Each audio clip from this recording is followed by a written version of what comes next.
From Kansas State University, this is Agriculture Today. Eric Atkinson here. Here's what's ahead. Out of Oklahoma State University, Derrell offers his latest take on the cattle markets, which are struggling to find solid footing. Derrell offers his general advice to you cattle producers on weathering the current market uncertainty. Following then, K-State's Jaymelynn Farney. She'll talk about a forage production approach that's been evaluated by researchers here in Kansas and Nebraska, interseeding warm season forage crops into cool season pastures. Later, Jeff Wickman has this week's 4-H segment. He and K-State's Aliah Mestrovich Seay will discuss a variety of learning exercises to help youth manage stress. All that and more straight ahead on Agriculture Today. Make hand washing a healthy habit everywhere you go. Wash your hands with soap and water for at least 20 seconds, especially after going to the bathroom, before, during, and after preparing food, and before eating. If soap and water aren't available, use a hand sanitizer that has at least 60% alcohol. Life is better with clean hands. A message from the Centers for Disease Control and Prevention. You're tuned in to the K-State Radio Network and Agriculture Today. Pleased to have you along on this Monday. Well, it's flat hard to foresee what's going to happen in the agricultural markets broadly, most assuredly including the cattle market sector. And with that as backdrop, we bring in now Derrell, livestock economist, Oklahoma State University, for this week's commentary on the cattle trades. And Derrell, every trading week, to put it this way, seems to be a new adventure. There's this ebb and flow of the coronavirus just disrupting everything. Last week was a rough week on the market. So as you step back and contemplate all of this, what are your thoughts on where we're at right now? Well, obviously, we're dealing with a lot of different issues right now. We've been talking a lot about the sort of the immediate effects of shutting down the country, if you will, to a large extent, what that did to box beef prices and the surge in retail demand on the one hand. On the other hand, we have our expectations going forward. And so, and there's just all kinds of things going on. We got new trade data that was actually pretty positive for the month of February, but we still have questions going forward as we do about the general economy. Since we could stand any kind of good news, expand, if you would, on what that trade data had to say. The trade data was actually quite positive. Meat exports were up across the board for all of the major proteins. So, and then that was really led by pork. Pork exports were up on a monthly basis, 45% compared to a year ago. That was led by a huge increase in exports to China, which is what we've been counting on.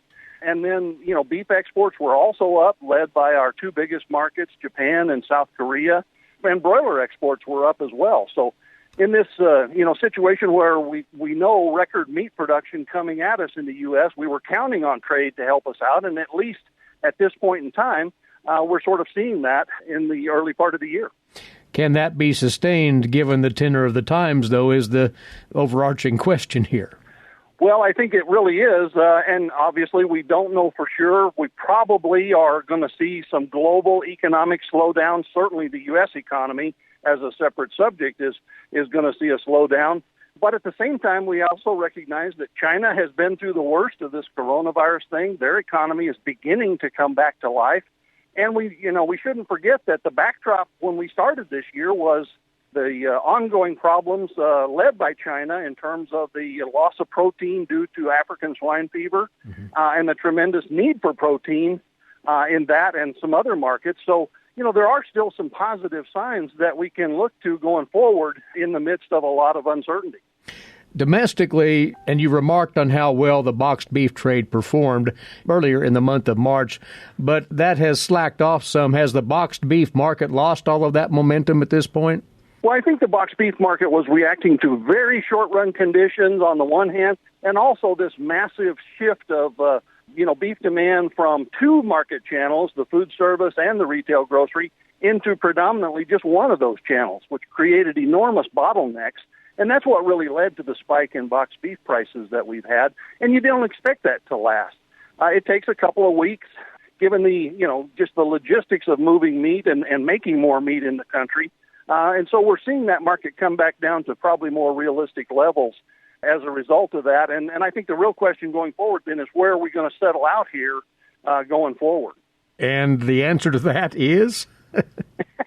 Well, again, obviously a lot of uncertainty about the timing more than anything.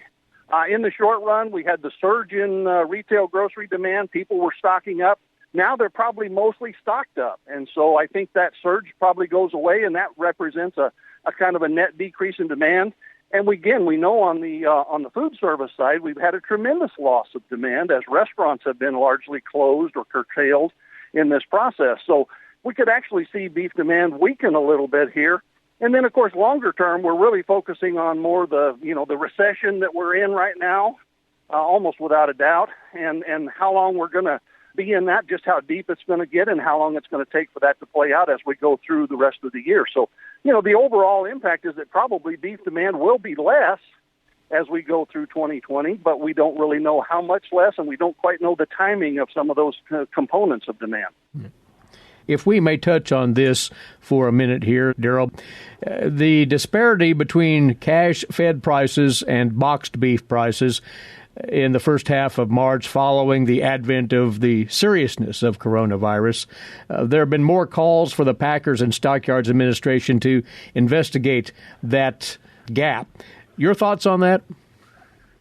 Well, I think there's a couple of things. One is, of course, we've been, watching and sort of paying attention to the level of concentration in the beef industry for a long time. There have been lots of studies done, to sort of monitor that in terms of how thin some of these markets have gotten, and they've gotten remarkably concentrated. And we want to continue that monitoring process. At the same time, sort of given what I just said, I think a lot of what we've seen in terms of market behavior recently with the boxed beef market and in the fed cattle market, and they seem to be disconnected, but there's some pretty good market reasons why they're disconnected. So I think we want to not forget how markets work and try to understand how markets work while we're monitoring behavior of market participants in addition to that. There have been reports that have come up now that are lending to some concern as well, Derrell, about packing plants and employees turning up with coronavirus confirmed. JBS plant at Grand Island is the one that was most recently reported. And that does raise the specter of potential plant closings, somewhat similar to what we saw with the Holcomb plant because of the fire last year. So what if one or more plants do have to shutter for a time until this thing clears up? Well, I think that's exactly one of the components that you look at in terms of the weakness we're seeing in live cattle futures and even in terms of cash-fed cattle prices. Because of the threat and the very real risk, indeed probably likelihood that we're going to see some disruption in these plants, it's a question of whether we have enough disruption in multiple plants that really significantly affects our ability to process cattle in a timely fashion. But nevertheless, that threat is very real. Combine that, of course, with the prospects of somewhat weaker demand going forward, and I think that explains a lot of why fed cattle prices have been weaker. The other thing you have to keep in mind is that seasonally, as we move through April and May, we're headed towards the seasonal peak in slaughter. So we're going to have more cattle that we need to process at the very time when we face a likelihood of disruption. So I think there's a lot of reasons why the market is being very cautious and has a fairly big risk premium built into it right now. And we hope that does not manifest itself into plant closures, but time will tell. You recently wrote an article for the Drovers website, wanted to bring into this conversation, on the current disparity between supply and demand conditions as we see them and the expectations for future supply and demand conditions, something that you watch rather religiously. You might talk about your perspectives on this. Well, I think, most of the things we've been talking about are really illustrations of that very issue. We have, one set of conditions right now. We've had this surge in retail demand, which created localized shortages and inability to supply product at grocery stores. And so we had that on the one hand. At the same time, we have these expectations for very different conditions in the market going forward with the the impact of recession, the potential for plant disruptions.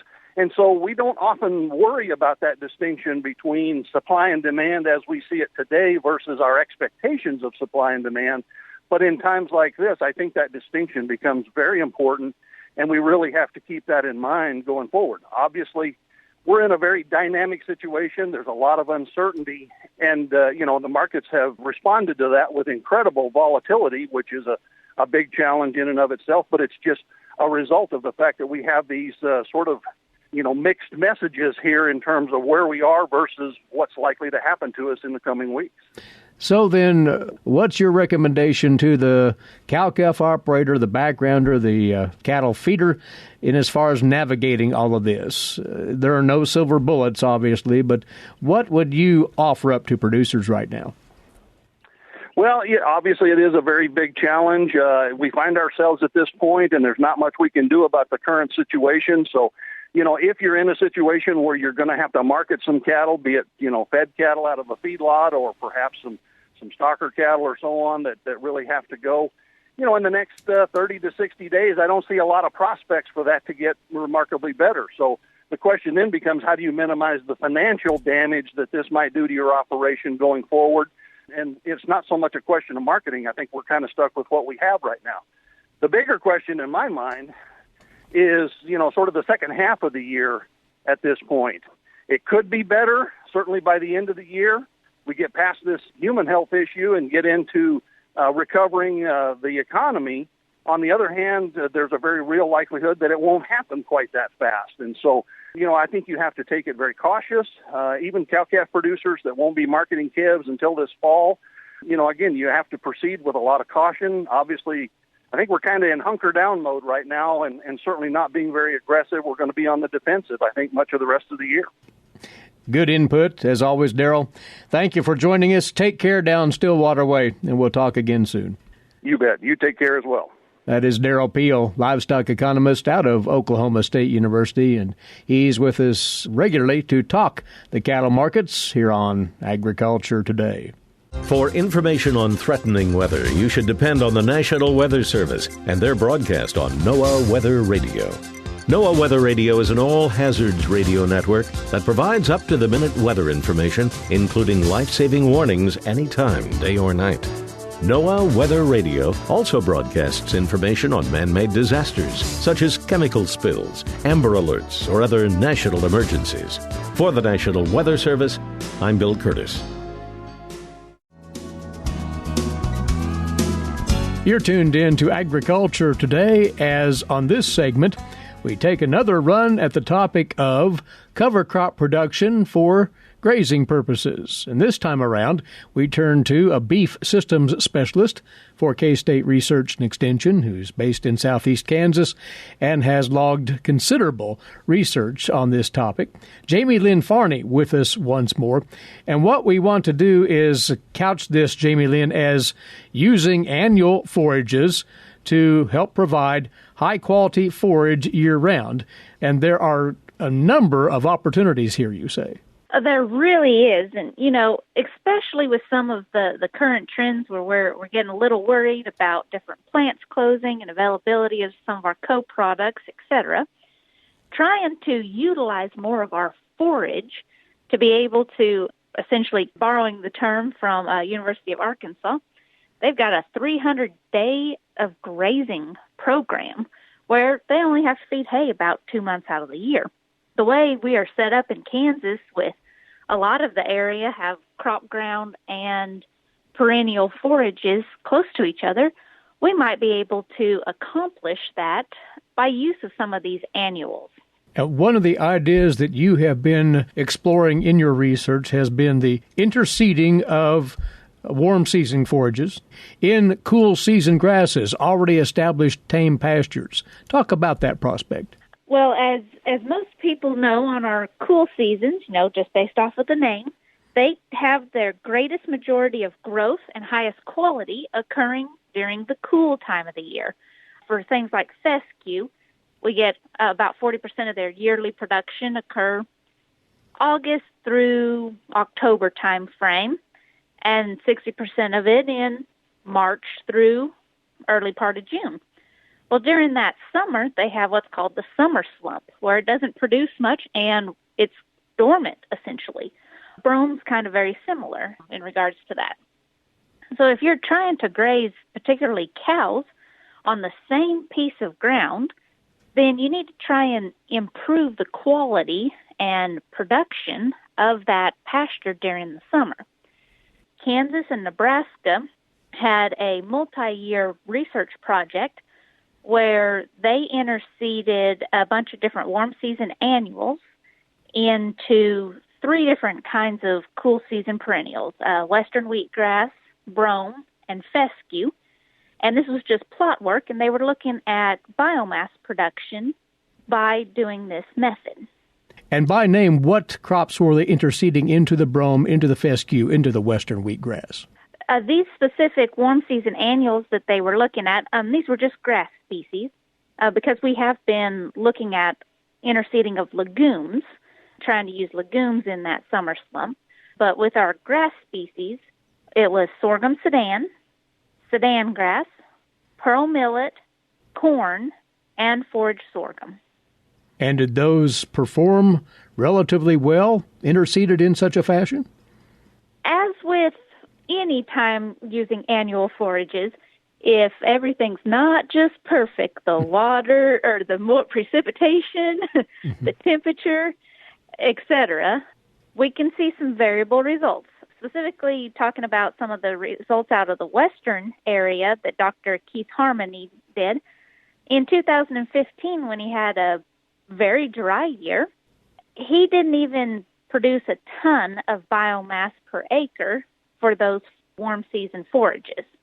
But in the next year, he ended up getting at least 2 tons of available forage in those warm season annuals. But even within those warm season annuals, the sorghum sudan grass and forage sorghum typically produced the most biomass. Corn did not produce very much. And your pearl millet and sudanic grass were kind of intermediate in regards to tonnage production. Again, interseeding those warm season annuals. Is there a difficulty in establishing those in tame pasture then, Jaymelynn? There really is, and we've learned through trial and error on legumes and tried to apply that here in our annuals. When we're trying to get legumes established into these warm seasons, the legume plant is a little bit slower at germination and growth, so you have to have that perennial very, very short before you go and put in your legumes, and almost try to maybe stunt it maybe to a degree so that those legumes have a chance to get ahead. Warm season annual grasses, they grow a lot faster than the legumes do. Mm-hmm. But even in this study, in those plots, they still clipped them to a 1-inch, 2-inch grass height to allow those annuals the chance to outcompete the perennials. So a little extra management may be in order here. You are actually going to start looking at these directly in your research. You've a multi-year project in the queue here, you say. I do. I'm planning on a 3-year project where I'm evaluating establishment of the sorghum sudan into some fescue pastures, and I'm actually going to graze them and compare that to cattle performance of the warm season annual crabgrass and the warm season perennial of Bermuda grass. So we're going to look at how well we are able to get our sorghum sudan established and our cattle gains, and even looking at some additional managerial practices. Because with our sorghum sudan, you really need to set up a rotational grazing system so that you don't accidentally kill your cattle due to prussic acid. Right. I was really hoping that the pearl millet would consistently produce enough tonnage that we could go with it as our warm season annual grass because it does not have prussic acid. It's a little bit less hardy of a plant in this situation is what we had found in those 5 site locations through Kansas and Nebraska. So going with our sorghum sudan, we're going to have to set up a rotational grazing system on top of the interseeding. Nonetheless, there appears to be promise in this idea of, again, seeding directly into established cool season grasses, warm season options that you've listed there. And we're looking forward to the next round of information on this, Jaymelynn. You mentioned, though, crabgrass. That's one, what you call, unconventional warm season annual that could provide decent forage during the summertime for producers. Yes. Outside of, really kind of central Kansas, we often overlook the benefits of crabgrass as a forage. I know we always talk about crabgrass in our cropping systems as a weed, right, and it is. However, if you got a little bit of extra crabgrass growing in your corn's not doing great, go ahead and kill out your corn. You can just graze your cattle. Yeah. Might be an extreme step, but yeah, no, that is an extreme. But in all seriousness, crabgrass is a very high quality forage that can produce a very high amount of tonnage. On average, you can get 2 to 4 tons of hay off of it. And for each pound of actual nitrogen you apply, you get about 25 pounds of grass per acre. So very, very susceptible to fertility and grow. Once again, if you don't have rain, though, that can lead to some other issues. The other thing is you could typically stock anywhere between 800 to 1,200 pounds of beef per acre. If you're applying about 50 pounds of nitrogen in, say, May, July, 1st of September or August, spread out over 3 times. That's about 150 total pounds of nitrogen over the summer. It's actually listed as an annual, but you can turn your crabgrass areas into a perennial type of pasture. Essentially, it reseeds itself. If you come off the pasture about the first part of September, allow it to go to seed, knock your seed down, do a light disking in the fall or early spring. It'll reseed itself, and you can get back out in about May.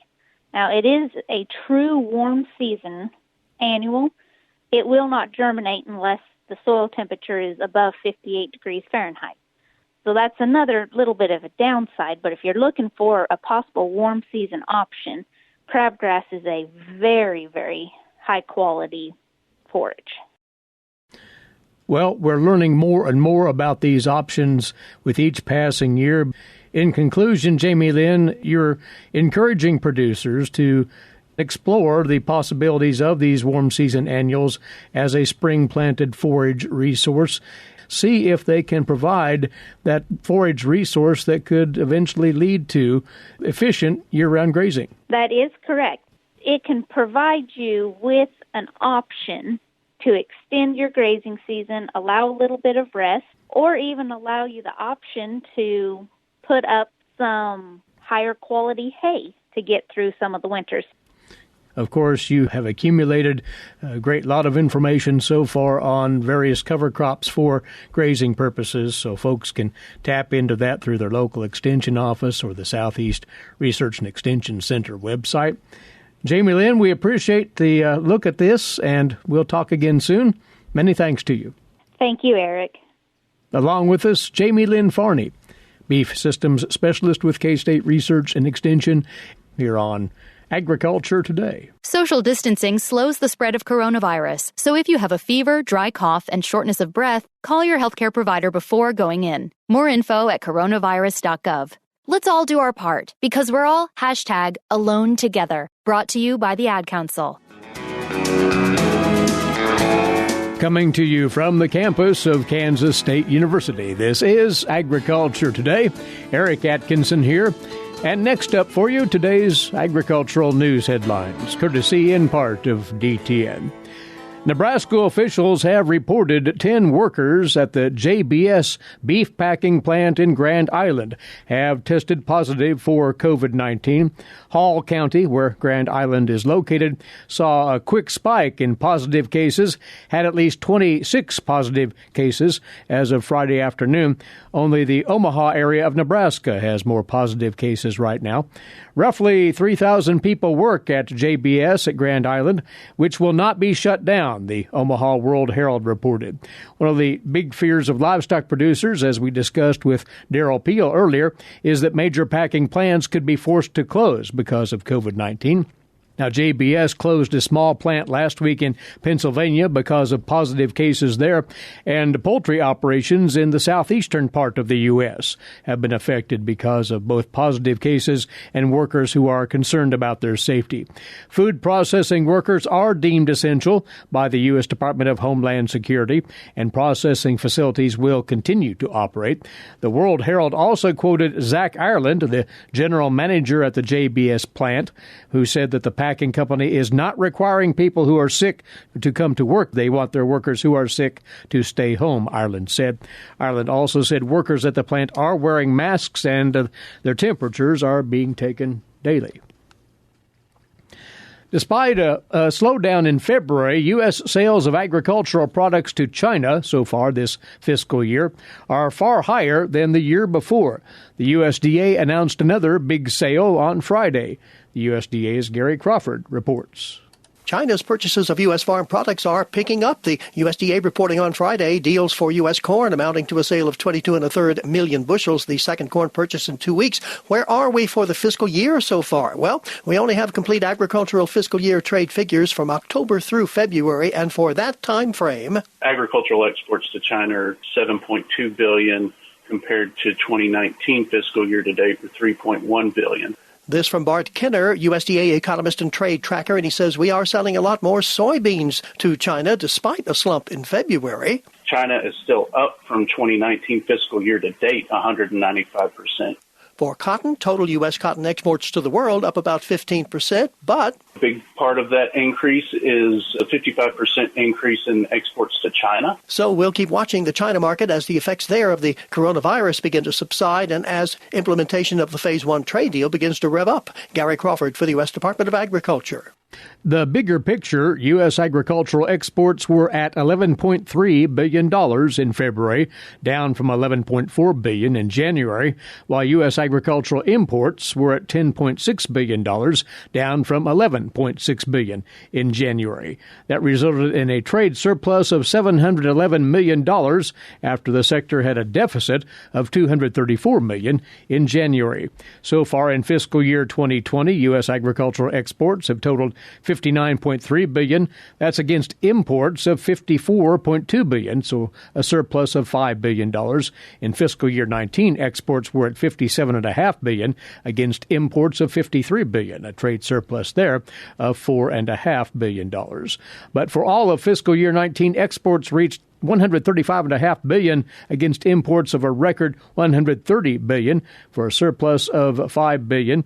We are now entering into the period where U.S. agricultural imports typically are the strongest. They typically peak during the March to May period.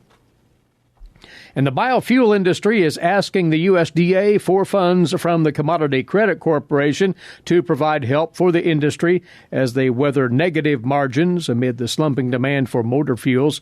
In an April 1st letter to USDA Secretary Sonny Perdue, the Renewable Fuels Association and others in the industry are seeking the action by the USDA to offset a portion of corn and soybean purchases or to provide direct assistance to companies to keep staff. That according to the letter.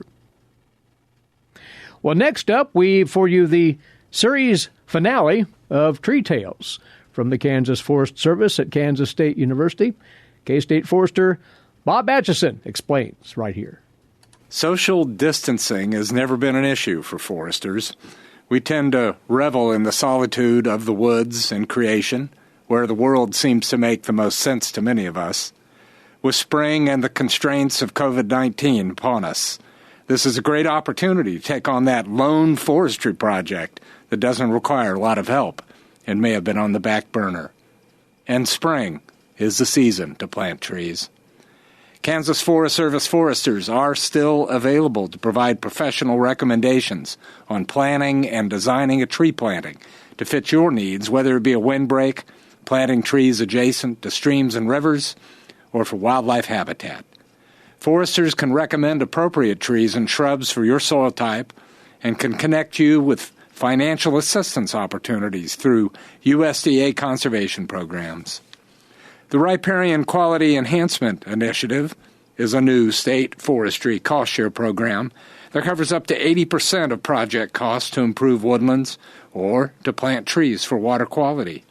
For more information about this program and to contact your local forester, check us out on the web at www.kansasforest.org or give us a call at our state office at 785-532-3300.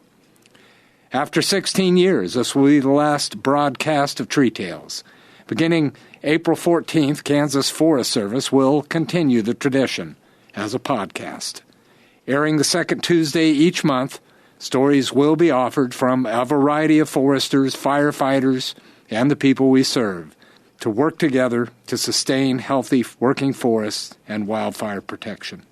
The first installment features the Kansas Forest Service leadership team, the mission of the agency, and our collective passions for the natural resources of Kansas. A special thanks to K-State Research and Extension's radio network and Eric Atkinson for years of sharing the important role forestry plays, even in a prairie state like Kansas. This is Bob Atchison with the Kansas Forest Service, announcing the end of Tree Tales and the beginning of a new forestry podcast on April 14th. You've been listening to another Tree Tale. Thanks, Bob. And Tree Tales indeed has had a great 16-year run as part of our broadcast each week. We are very much looking forward to its evolution into this new Kansas Forest Service podcast format, highlights of which we will be featuring routinely here on Agriculture Today. So be listening for that quite soon. Next up, this week's Forage segment for you. Jeff Wickman is standing by with that shortly. You're listening to the K-State Radio Network. When you are in need of timely, reliable, and trusted information, K-State Research and Extension is here. Whether it's organizing people, information, or resources, they have the necessary tools. Community comes first for K-State Research and Extension. For more information and to connect with your county's extension agents, visit www.ksre.k-state.edu. This is Agriculture Today. Along with Eric Atkinson, I'm Jeff Wickman. Just like all youth, Kansas 4-H youth are having to adjust their daily routines, including the way they learn, communicate, and manage stress. Kansas 4-H Extension Communication Specialist Aliah Mestrovich Seay says a variety of exercises can help youth learn how to better manage their internal stress and communicate better with everyone around them. And she says these exercises can be incorporated into their social-emotional learning. Aliah, when we talk about social-emotional learning, what all is involved? Well, right now there are many parents at home with their children, and we are in a period of transition and adaptation. And so when we have these ingredients, there's a lot of room for innovation in how we show up and do social emotional learning with youth and even within our family. So we're trying to teach them a little bit about what's going on so that they can digest that and understand it? Yes, because when we stress, we regress. And, depending on the age of the child, there's a very different way that we will be explaining the pandemic and what's happening right now. For youth that are of 4-H age, there's a lot of different exercises that we can practice with youth and even younger ones that will allow them to better manage their internal stress and, as a result, communicate better with everyone around them. Are there some signs that parents, caregivers can pick up on in terms of whether or not a child is becoming more stressed or more anxious? Well, I think so. I think there's a lot of different ways that youth handle stress. Some of them may just act out more. Some of them might be more removed. Some of them actually might want to talk about it, and that's a great way to engage. And if they haven't come to you to talk about it, some of these exercises that I'm going to describe could be a way to start that conversation. Well, let's go ahead and jump into that. What are some of the things that we can be doing then to deal with this stress? One thing that I encourage families to do right now is just breathe together, which sounds kind of funny because we're all breathing to stay alive, but there's actually a science to breathing. And just simply being aware of our breath and deepening our breath creates the opportunity for more oxygen to get to the brain. So sometimes right now when I'm working with my son who is almost 4, and I can tell that his world has been completely turned upside down, I just remind both of us, let's just take a moment. Let's take 1 minute and just take 5 deep breaths. And it's amazing how different the experience is interacting with him and other people, for that matter, when we focus on the breath. This is something that you do consciously, and maybe that is one of the reasons why it works so well? Yes, we really do need to be intentional. And it's not just breathing. Laughter is a great way to release tension. Right now, what we've been doing is poking each other's funny bone. And, there are days when I just really don't feel like laughing about that. I'm not in the mood to laugh. But just trying and opening up yourself to the experience of laughter, then it actually does become funny. And it's a great way to release tension. We're in a period where we're really focused on what's happening in the news, what's happening in social media, and sometimes we just need to disconnect and laugh. Well, then that's really kind of part of what life is about, too, so that's a little normalcy there, too, when the laughter is starting to fill the house. Yes, that's very true. Normalcy, getting back to basics is really important. There has been a recent Tuesday Letter article that talked about just getting out and going for a walk in the morning, a 5 to 10 minute walk. That's a wonderful way to start the day and create a routine that allows for there to be more health and happiness and normalcy in the family. Doing a mindful walk, I call this a mindful walk, when you don't let your mind wander, but as you're walking around the block, just being aware of different sensations around you, whether it's the breeze blowing on your face or the sunlight, or your feet just putting one step in front of the other, focusing on physical and emotional sensations in the present moment can help significantly with stress reduction.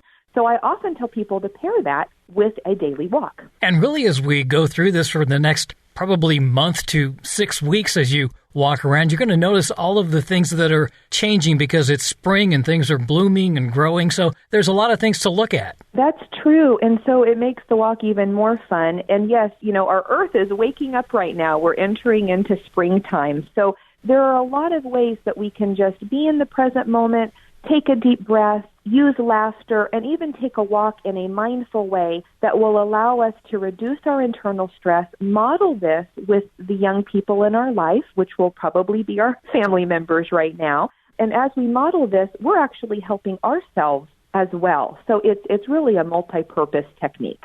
Are there some other techniques that we can implement as well? I think that keeping it simple is important. I think the only other thing I would say for this is just journaling. Some people don't like to journal, and so, whether they can write their thoughts down on their phone, just kind of daydream about the sensations they're feeling when they're on the walk, or just writing down their thoughts and feelings, getting that down on paper. There's a lot of different ways to journal that will just help with reducing stress, and in return, it's going to allow us to communicate better with the people around us during this time. Is this something, if you have smaller children, that you could maybe have them just draw a picture? Yes. With smaller children, I often will use visuals, like we have a breathing ball that we can expand and contract to show three-dimensional breathing. We also have like a body outline that allows the child to put colors where they feel stressed in their body, and then we do a relaxation exercise and then look at colors where they feel peaceful after their body has relaxed. So there are ways to really get down to basics and use visuals and art and even puppets with kids. Sometimes it's easier for them to talk through puppets than it is to talk about directly what they're feeling, especially when they're in the 3 to 5 age range. So, yeah, I've been doing a lot of those things with my son in particular. And these are really things that we could almost schedule out because we know that this stress is going to build throughout the day. And if we relieve it little by little, it doesn't reach that critical point. Absolutely. I think keeping an agenda, having a daily schedule that includes social emotional learning, because kids know that things are happening and they might not be able to process it well. They also may not find outlets to be able to express it. This is very, very new. And all of our environments have changed pretty dramatically. So just like we would schedule lunch, work, school time, it's good to have time for social emotional learning. I would definitely not neglect that in the daily schedule. And if they can figure out a way to do it, if they can stay socially connected to the friends in their 4-H club, that's another great way to reduce that stress. Yes, it is. We're really excited that there are a lot of 4-H youth that have really demonstrated their leadership. They're meeting online, they're meeting through social media, they're still having their meetings, and I think that's a great opportunity for them to think outside the box and still stay connected. That's Kansas 4-H Extension Communication Specialist Aliah Mestrovich Seay. To learn more about how Kansas 4-H helps youth, visit kansas4h.org. And that'll do it for this edition of Agriculture Today. For Eric Atkinson, I'm Jeff Wickman. This is the K-State Radio Network.